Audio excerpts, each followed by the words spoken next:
ہماری کرکٹ دنیا سے اتنی زیادہ پیچھے کیوں ہے؟ کیونکہ ہماری کرکٹ میں، ہمارے کرکٹ کے سسٹم میں چکر الٹا چلتا ہے. ہم ٹیسٹ میں پرفارمنس دیں گے تو آپ کو ون ڈے میں بھی کھلائیں گے. آپ ون ڈے میں پرفارمنس دیں گے تو آپ کو T20 میں بھی کھلائیں گے. آپ T20 میں بینگ کپتان پرفارمنس دیں گے تو آپ کو ون ڈے کی کپتانی کا بھی لالچ دیا جائے گا. اس وجہ سے ہم دنیا کی کرکٹ سے بہت پیچھے ہیں. سلمان علی آغا نے بنگلہ دیش کو وائٹ واش کیا کیا؟ راشد لطیف کے خیال میں رضوان کی ون ڈے کی کپتانی بھی خطرے میں پڑ گئی ہے. راشد لطیف کو لگتا ہے کہ انہوں نے بے خوف ہو کر کپتانی کی ہے بنگلہ دیش کے خلاف. ایون کہ انہوں نے نیوزی لینڈ کے خلاف جو سیریز کھیلی تھی اس میں بھی بے خوف ہو کر کپتانی کی تھی. یہ بے خوف ہو کر کپتانی کرنا کس کو کہتے ہیں؟ آپ اپنے ہوم گراؤنڈ میں کھیل رہے ہیں، آنے والی ٹیم بھی ینگ ہے اور آپ کا ایکسپوئر اور ایکسپیرینس زیادہ ہے ہوم گراؤنڈ پہ. اس سے زیادہ دلیر کپتانی پھر آپ کیا کر سکتے ہیں اگر آپ اپنے گھر میں نہیں جیت سکتے ینگ ٹیلنٹ کے ساتھ؟ وہ سارا ٹیلنٹ جس نے PSL میں پرفارم کیا. رہی بات رضوان کو کپتانی سے ہٹانے کی، تو کیا اس سے پاکستان کی کرکٹ ڈیولپ ہو جائے گی؟ نہیں ہوگی. یہی تو حارث رؤف رونا رو رہا تھا کہ ہماری ٹیم اس وجہ سے کنسسٹنٹ نہیں ہے. کپتان کا پتہ نہیں ہے، کوچ کا پتہ نہیں ہے، پلیئر کا پتہ نہیں ہے. یہ کب تبدیل ہو جائیں؟ آپ کو ایک سرٹن ٹائم کے لیے اپنا کوچ، اپنا کپتان مقرر کرنا ہی کرنا ہے تاکہ آپ کی ٹیم میں سٹیبلٹی آئے. اگر رضوان ون ڈے کا کپتان ہے تو اس کو شورٹی ہونی چاہیے کہ میں 2027 کے ورلڈ کپ تک کہیں نہیں جا رہا. تب وہ اپنے پلان جو ہے ان کو ایگزیکیوٹ کر پائے گا. تب آپ کی ٹیم جو ہے وہ پرفارم کر کے دے گی. سلمان علی آغا اگر کپتان ہے تو ان کو شورٹی ہونی چاہیے کہ میں 2026 کے T20 ورلڈ کپ تک کہیں نہیں جا رہا. تب تک جو بھی کرنا ہے وہ میں نے کرنا ہے. تو آپ کی ٹیم دن بدن بہتر ہوتی جائے گی. مائک حسن کو اگر 2 سال کا کنٹریکٹ دیا گیا ہے تو 2 سال کا مطلب 2 سال ہی ہونا چاہیے. آپ اپنے کوچ کو تنگ کرنا نہ شروع کر دیں، اس کے معاملات میں انٹرفیئر کرنا شروع نہ کر دیں، اور سلمان علی آغا پر اتنا بوجھ نہ ڈالیں کہ وہ الگ الگ کرکٹ کا کپتانوں کے بارے میں سوچنے لگے. وہ لالچ میں آ جائے کہ بھائی میں ون ڈے کا بھی کپتان بن جاؤں گا. ون ڈے کا جو کپتان ہے اس کو ون ڈے میں کیپٹنسی کرنے دیں، اس کی ایوریج ون ڈے میں اچھی ہے. یہ وہی کپتان ہے ون ڈے کا جس نے ساؤتھ افریقہ کو ساؤتھ افریقہ میں جا کر وائٹ واش کیا ہے. ہسٹری میں اور تو کوئی کپتان نہیں آیا. کل تک یہی کپتان آپ کو ورلڈ کپ جتوا کے دینے کے بارے میں سوچ رہا تھا. آج آپ کے سلمان علی آغا نے ایک وائٹ واش کیا کر دیا.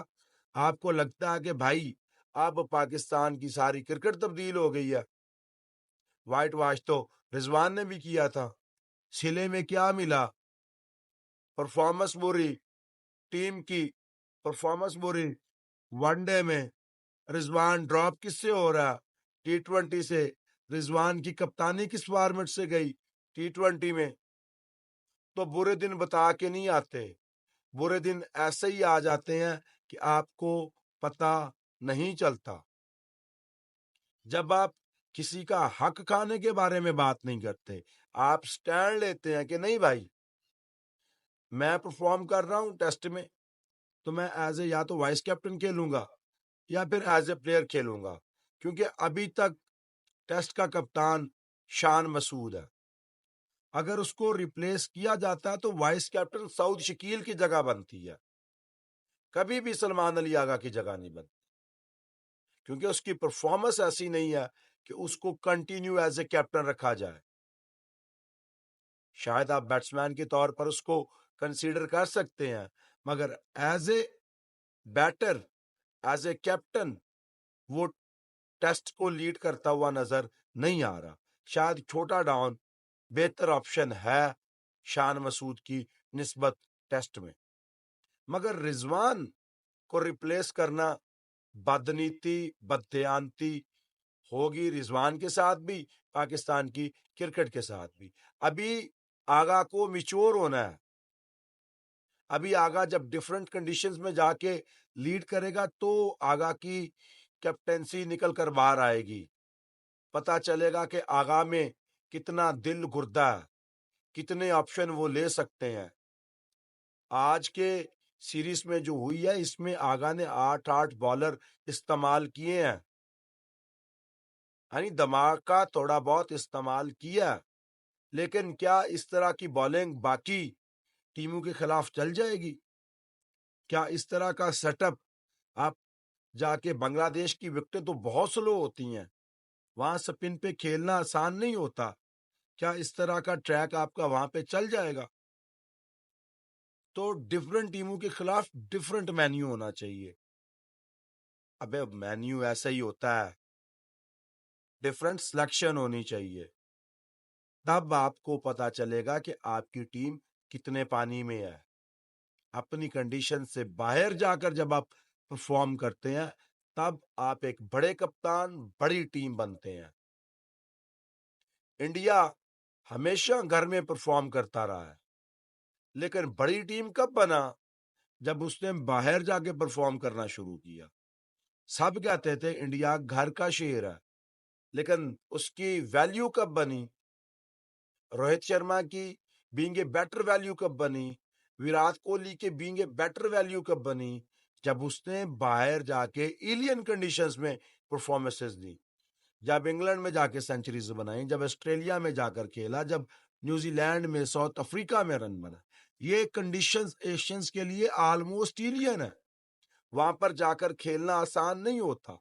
وہاں پر جا کے اگر پاکستان کی ٹیم پردرشن کرے گی، پرفارمنس دکھائے گی، پھر پتا چلے گا کہ ہم ٹریک پہ آ گئے ہیں. ابھی کہنا قبل از وقت تک کہ ہم ٹریک پہ آ گئے ہیں. ابھی بنگلہ دیش کی یہ وہ ٹیم نہیں تھی، آپ اس کو بھی بنگلہ دیش کی ینگ ٹیم کہہ سکتے ہیں. یہ تو یو اے ای سے بھی مار کھا کے آئے ہیں، لیکن ہم نے رستہ سیدھا کر لیا. ہم نے یہ طے کر لیا کہ ہم نے انٹینٹ والی کرکٹ کھیلنی ہے اور وہ اسی طرح آئے گی. جب آپ چھوٹی ٹیم کے خلاف جیتتے ہیں تو آپ کا کانفیڈنس آسمان کو ہوتا ہے، چاہے وہ جیت ہوتی ہے. آپ بنگلہ دیش کے خلاف لیں، آپ انگلینڈ کے خلاف لیں، آپ آسٹریلیا کے خلاف لیں. اگر یہی وائٹ واش آپ نے کسی اور ٹیم کو کیا ہوتا تو آپ کو زیادہ اپریسیشن ملتی. اب بھی آپ کو اتنی اپریسیشن مل رہی ہے. کیوں؟ کیونکہ ہم کافی دیر سے T20 میں جیت ہی نہیں رہے تھے. تو اب اس جیت کو سر پہ سوار نہیں کرنا، دھیان سے ٹھنڈے ہو کے آرام سے اس کو کنٹینیو کرنا، اور اگلے سیریز میں ہم نے اس کو مزید ڈیولپ کرنا.